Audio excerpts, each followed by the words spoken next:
In this video, we're going to be practicing verifying identities. So in this example, we're going to verify that the secant of x plus the tangent of x equals the cosine of x divided by 1 minus the sine of x. Now in this situation, our right-hand side looks a little bit more complex, so that'll be the side that we're manipulating to try and get it to verify into the secant of x plus the tangent of x. So let's begin first. So we'll rewrite our problem. We have the cosine of x over 1 minus the sine of x. And we're going to begin by multiplying by our conjugate to the numerator and our denominator. So we're going to multiply both the numerator and the denominator by 1 plus the sine of x. Using the distributive property, that is then going to give us the cosine of x plus the cosine of x. Oh, let's try that again. There we go. The cosine of x times the sine of x. And on our denominator, let's do this. Let's give ourselves a little bit more room to play with. I'm going to move this right over here. And here, because we have conjugates, we're actually able to take the a squared minus the b squared. And in this situation, our a would be the 1, and our b would be the sine of x. So here we would have 1 squared minus the sine of x quantity squared, which would then give us 1 minus the sine squared of x. And what we see is that this comes from a Pythagorean identity. So the Pythagorean identity that we're talking about is the sine squared of theta plus the cosine squared of theta equals 1.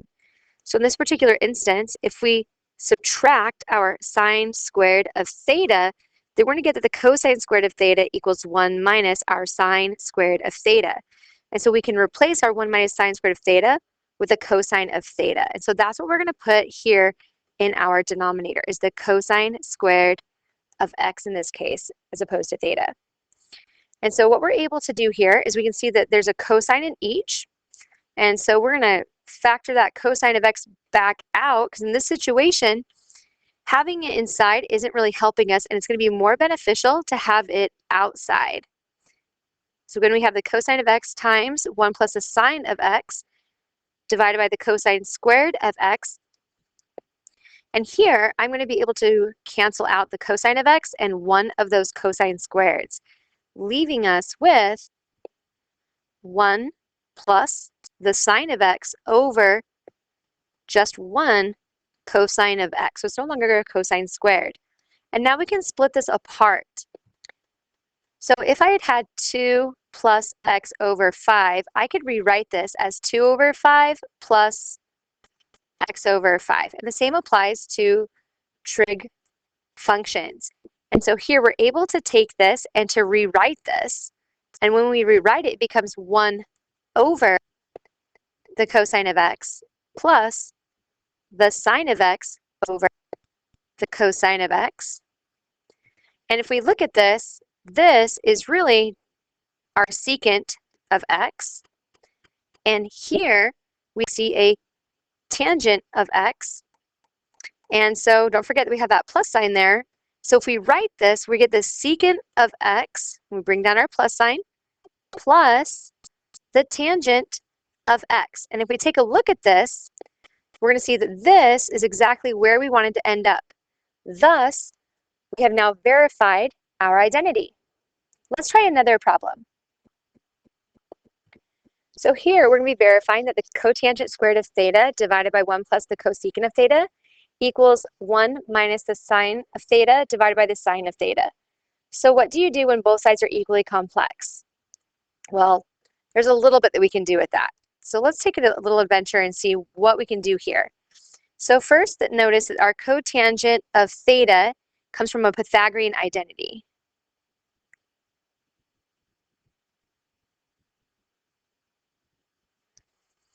Which identity? Well, so if we have a 1 plus a cotangent squared of theta equals a cosecant squared of theta. So if we simply just subtract that 1 from both sides, we see that the cotangent of theta equals a cosecant squared of theta minus 1. And so we can take that cotangent squared and replace it with a cosecant minus 1. So what we're doing here is we're kind of dividing this into two pieces, if you will. Let's use a different color for that. Kind of dividing it into two pieces. So on the numerator, we now have the cosecant squared of theta minus 1 over our 1 plus the cosecant of theta.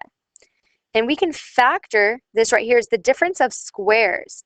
So we're going to square root both sides, and that's going to give us a cosecant of theta plus 1 and a cosecant of theta minus 1, all over a 1 plus a cosecant of theta.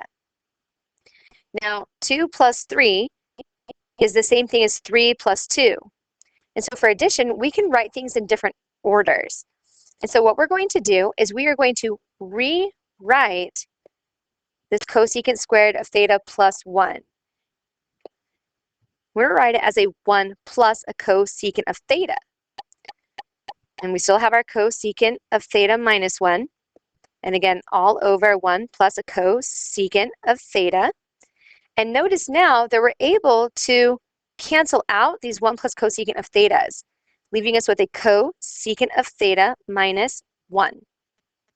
So now we're going to come over to our right-hand side, and we're going to work on our right-hand side. And so we're going to see if these two things can equal each other. So we're going to begin by splitting apart our pieces.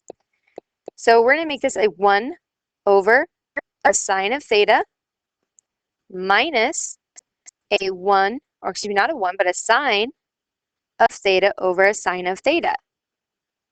Now we can do this because if I have a 2 minus x over 3, it can be written as a 2 over 3 minus an x over 3, and vice versa.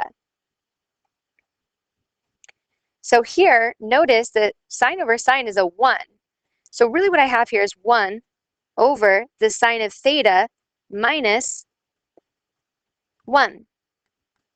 So what does 1 over the sine of theta represent? What does that turn into?